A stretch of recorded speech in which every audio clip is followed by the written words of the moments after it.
The AlienQueen announced her arrival with silence. No warning broadcasts. No planetary tremors.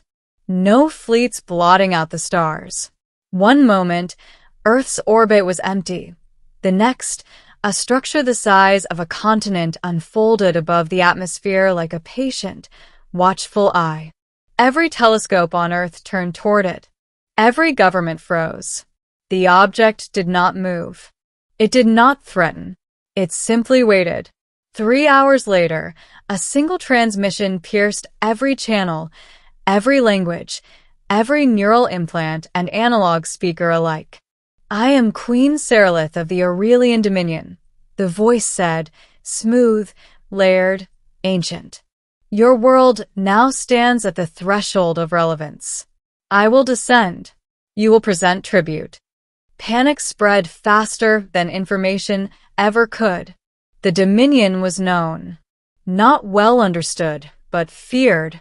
An ancient expansionist empire that didn't conquer worlds outright. It evaluated them. Civilizations that impressed the Queen were absorbed with privileges. Those that disappointed her were diminished, reduced to resource worlds or erased entirely. Tribute was not payment. It was proof. I was not supposed to be anywhere near the delegation. I was a systems anthropologist, one of those people governments consulted quietly after disasters to ask, why didn't we see this coming? I studied first contact failures, cultural misinterpretations, and the catastrophic assumptions species made about one another. My name is Aaron Vale, and I had spent my career warning leaders that power-based diplomacy rarely worked on civilizations that had outgrown the concept. No one listened. Now, in a panic, they remembered me. "She expects tribute," the Secretary General said, rubbing his temples. "What does that even mean?" "It means she expects you to show her what you value most," I replied. "Not what you think she wants." "That's the same thing," a general snapped. "No," I said quietly. "It really isn't. They ignored me anyway." The Queen descended the next day. Her landing vessel touched down outside Geneva, reshaping the ground beneath it into smooth obsidian glass. The air vibrated as the hull unfolded, revealing a figure taller than any human, draped in living gold and crystalline armor that shifted with subtle, internal light. Queen Seralith did not walk. She advanced, reality seeming to yield slightly with each step. Her face was elongated, elegant, unmistakably alien. Her luminous eyes arranged symmetrically, a crown-like structure grown from bone and light. Power radiated from her not as aggression, but certainty. She was used to being obeyed. The delegation bowed. Deeply, desperately. "Rise," she commanded. "Begin your offering." Cargo ships rolled forward. Gold. Rare earth elements, artifacts, data archives, even biological samples, carefully packaged, ethically questionable. Seralith watched in silence. Her expression did not change. When the last container was presented, she tilted her head slightly. "This," she said, "is what you believe yourselves to be worth." No one answered. Her gaze swept over them, dismissive, almost bored. "You mistake wealth for value," she continued. "Power for purpose. These things are common. I expected more from a species that survived its own extinction cycles." A chill ran through the crowd. "Then, what tribute would satisfy you?" the Secretary General asked. Seralith's eyes finally focused on me. "You," she said. "Step forward." Every head turned. My heart tried to escape my chest. "I did not summon a leader," she said. "I summoned the one who has not yet lied to me." I swallowed and stepped forward, ignoring the frantic whispers behind me. "You study failure," she continued. "Why?" "Because it teaches us what not to repeat," I said carefully. "Most species study conquest," Seralith replied. "You study collapse." "Interesting." She gestured with a long, elegant hand. You will present your tribute. I stared at her.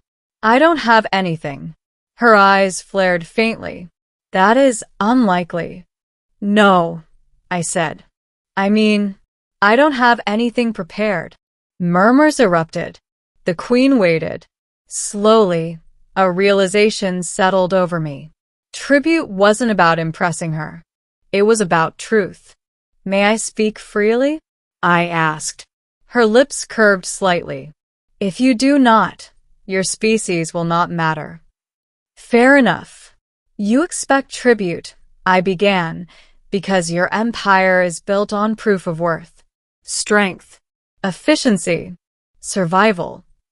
Yes, Sarilith said. These are the only currencies that endure. Humanity once believed that too, I replied. We nearly wiped ourselves out proving it. The generals bristled. I kept going. What we value most now, I said, is not what we own. It's what we restrain. The queen's eyes narrowed, intrigued despite herself. Explain. We can build weapons capable of cracking your ship, I said. Gasps erupted. We won't. Not because we can't, but because we've learned what power does when it goes unchecked. Silence. I took a breath. Our tribute is not gold, or data, or obedience. I reached into my jacket and pulled out a small device, no larger than a coin. This is a kill code, I said. One of several. It can deactivate our planetary defense grid. The delegation froze. With a single command, I continued. We could make ourselves vulnerable. Expose. Sarilith stared at the device. And you offer me this? She asked. A weakness? Yes, I said. Because trust is the rarest resource we have left. Her gaze sharpened dangerously. Do not mistake foolishness for virtue, human. I don't, I replied. That's why I'm offering you something else too. I activated the device, not to transmit the code, but to display its data structure. It's open, I said. No encryption. No hidden failsafes. You can verify it yourself. Aurelian drones descended instantly, scanning, analyzing. Seconds passed. Then, it is authentic, one drone reported. A ripple passed through the Aurelian ranks. Sarilith did not look away from me. You would place your survival in my hands, she said slowly. Why? Because if we're going to be judged, I said, I want us judged for who we're trying to become, not who we used to be. For the first time since her arrival, Queen Sarilith hesitated. She dismissed the delegation. Only she and I remained on the obsidian plain. You are a strange species, she said at last. Most beg, some threaten, none offer vulnerability. We learned the hard way, I said. Strength alone doesn't build futures. It just delays endings. Sarilith turned her gaze skyward, toward her vast ship. The Aurelian Dominion was built on conquest, she said. We culled weakness, absorbed strength. It has endured for millennia. But, I asked. But it has not changed, she admitted. She looked back at me. You did not offer me power, she said. You offered me a mirror. I swallowed. Is that bad? Her laugh echoed like chimes through stone. No, she said. It is dangerous. She held out her hand. The kill code device lifted from my palm, hovering between us. With this, she said, I could end your species in a single command. Yes, I said. You could. She closed her hand. And I will not, she said. My knees nearly gave out. Queen Sarilith addressed her fleet that same day. Earth would not be annexed, nor would it be destroyed. Instead, it would be designated something unheard of in Aurelian history, a mirror world. A civilization to be observed, not judged by conquest metrics, but by evolution. A place where restraint, Cooperation and self-correction would be studied as potential alternatives to endless domination. The tribute was accepted. Not the gold, not the artifacts, but the choice. Before she departed, Sarilith summoned me one last time. "You have changed the trajectory of 2 species today," she said. "I just told the truth," I replied. "That is rarer than weapons," she said. "Guard it." Her ship folded space around itself and vanished. Earth exhaled.